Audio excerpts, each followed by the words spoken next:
আগামী 24 ঘন্টা আলটিমেটাম দিচ্ছি।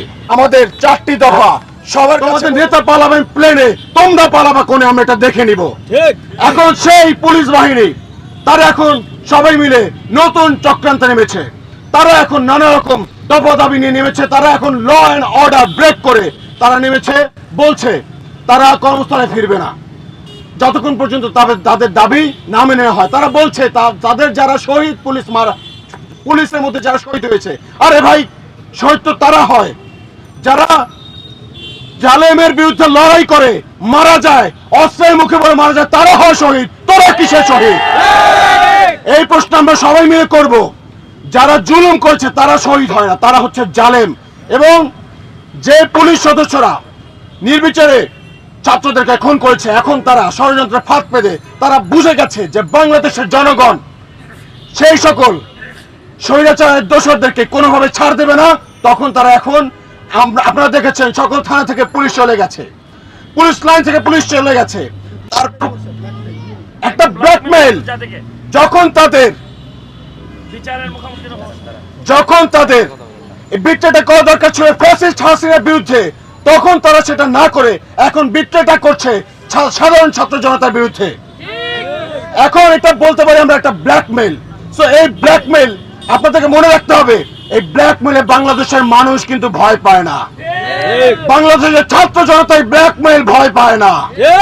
সবাইকে মনে রাখতে হবে, আপনারা যদি এখন কর্মস্থলে না ফেরেন, যে 1.5 লক্ষ মানুষ এই যে হত্যাকাণ্ডের সঙ্গে যুক্ত ছিল, এই গণহত্যার সঙ্গে যুক্ত ছিল, যে 1.5 লক্ষ মানুষ এখন বিট্রে করছেন, মনে রাখবেন বাংলাদেশে এখন 26 লক্ষ বেকার রয়েছে। সবাইকে আমরা বলবো ওদের বাদ দিয়ে দিতে। আমাদের যারা ছাত্র জনতা আছে, মেধাবীরা আছে, তাদেরকে আমরা প্রস্তুত থাকতে বলবো আপনারা রেডি থাকেন, আমরা আমাদের দেশ আমাদের মতো করে সাজিয়ে নিব ইনশাআল্লাহ। আপনারা জানেন গত একটা সপ্তাহ আমরা প্রত্যেকে নির্ঘুম কাটিয়েছি, চোখের নিচে প্রত্যেকের কালো দাগ, মাথা সবার একদম স্থির হয়ে গেছে। এখন আমরা সুস্থ স্বাভাবিক চিন্তা করতেও এখন টেনশন হচ্ছে। আপনারা জানেন রাতের বেলা তারা ভয় দেখাচ্ছে, রাস্তায় নেমে গুলি করছে। এই কিসের কার এই তথ্য কিন্তু আমরা সব জানি আসলে কোন যদি আপনারা মনে করেন বাংলাদেশের মানুষ বোকা, জানি এই হত্যাকাণ্ড কারা করেছে এবং সাধারণ মানুষের উপরে কারা নির্যাতন করেছে, কারা আর্মিদের উপর গুলি চালিয়েছে এবং কার ভয়ে পুলিশরা আজকে ব্যারাক থেকে পালিয়ে গেছে। মনে রাখবেন আমরা কিন্তু সব রকম তথ্য আমাদের কাছে সংগ্রহ করে রেখেছি।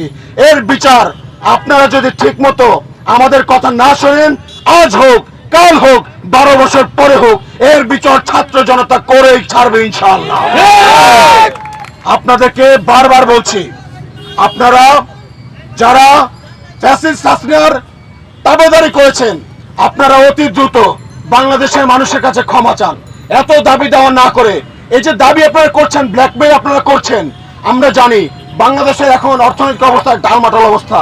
আপনারা যে ব্ল্যাকমেইল করে এখন ছাত্র জনতাকে বিপদে ফেলানোর চেষ্টা করছেন, এটা আমরা ভালো করে বুঝে গেছি। আপনাদের এই বিপদে যে ভয় আপনারা দেখাচ্ছেন, এই ভয় আমরা আর পাই না। মনে রাখবেন আমরা আজকে বাংলাদেশের ছাত্র জনতা এক হয়েছি, মানে বাংলাদেশের 18 কোটি মানুষ একসাথে দাঁড়িয়ে গেছে। প্রত্যেকটা রাস্তায় অলিগলিতে মানুষ কথা বলছে। আপনারা দেখেছেন আজকে পুলিশ নাই তো তাতে কি হয়েছে, রাস্তায় প্রত্যেকটা অলিতে গলিতে বাংলাদেশের ছাত্র সমাজ নেমে গেছে। তারা নিজ দায়িত্ব কাঁধে নিয়ে তার ট্রাফিক পুলিশের দায়িত্ব পালন করছে, তারা বাজার মনিটরিং করছে, তারা দেয়ালে দেয়ালে যে সকল পোস্টার ছিল সেটা পর্যন্ত তুলে ফেলছে। তো আপনারা যারা এই ষড়যন্ত্রের সাথে যুক্ত, তাদের তুলে ফেলতে এই শিক্ষার্থীদের 2 মিনিট সময় লাগবে না ইনশাআল্লাহ। আমাদের কথা দীর্ঘ না করে আমরা আমাদের 4টি দফা সবার কাছে বলতে চাই। হয়তোবা আজকের মধ্যে একটা ঘোষণা চলে আসবে, অন্তর্বর্তীকালীন যে সরকার আগামীকালকে তাদের দায়িত্ব নেবে এবং আমাদের প্রথম আমরা যেই দাবিটি করব তাদের কাছে, যেন আমাদের সকল শহীদ ভাইদের যেই জুলাই মাসে যে গণহত্যা হয়েছে, সেই গণহত্যার বিচার যেন সবার আগে হয়। আমাদের দাবিগুলো আমরা ঘোষণা করছি।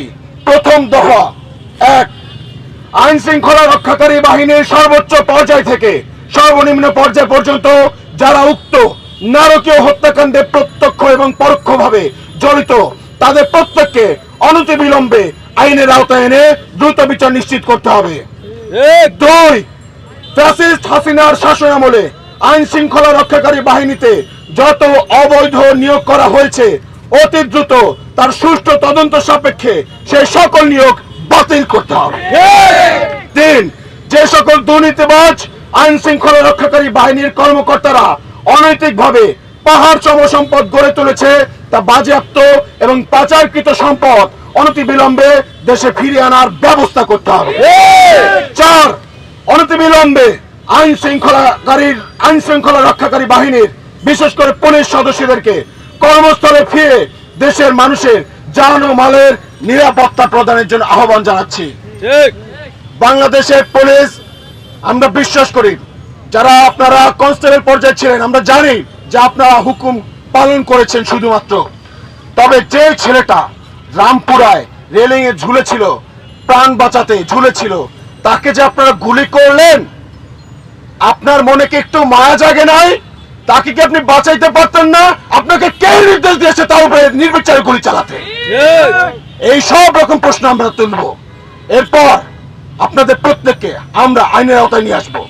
এছাড়াও বলতে চাই, যারা এখানে আছেন, আমরা সাধারণ জনতা, আমরা কেউ আইন ভঙ্গ করব না। এখন দেশটা আমাদের সবার, আমাদের সিদ্ধান্তই চূড়ান্ত সিদ্ধান্ত বলে গণ্য হবে ইনশাআল্লাহ। আপনারা যারা আছেন, আপনারা হয়তো কম বেশি সবাই জানেন, পুলিশের কাছে, পুলিশের হেফাজতে গত 6 মাসে 72 জনের মৃত্যু হয়েছে। এরকম গত 13 বছর 2013 সালেও যদি পুলিশের হেফাজতে মৃত্যু হয়, পুলিশের হেফাজতে নির্যাতন আইন পাস করেছে, কিন্তু আমরা এতগুলো বছরে সে আইন কিন্তু কোনোভাবে বাস্তবায়ন হতে দেখি নাই। এখন যেন সেটা নিশ্চিত করা হয়, আমরা সেটা দেখতে চাই।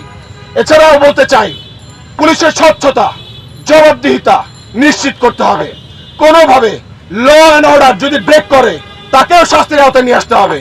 এবং যদি কেউ কোনোভাবে কোন রকম পুলিশ সদস্য তারা যদি আবার ফিরে আসে, দেশের শান্তি রক্ষায় তারা কাজ করতে চায়, তারা যদি কোনোভাবে ঘুষ, খুন, অন্যায়ের সাথে যুক্ত হয়, লিপ্ত হয়, বাংলাদেশের মানুষ তখন সবাই মিলে তাদেরকে সমুচিত জবাব দেবে আইনের মাধ্যমে ইনশাআল্লাহ। আমি আগামী 24 ঘন্টা আলটিমেটাম দিচ্ছি।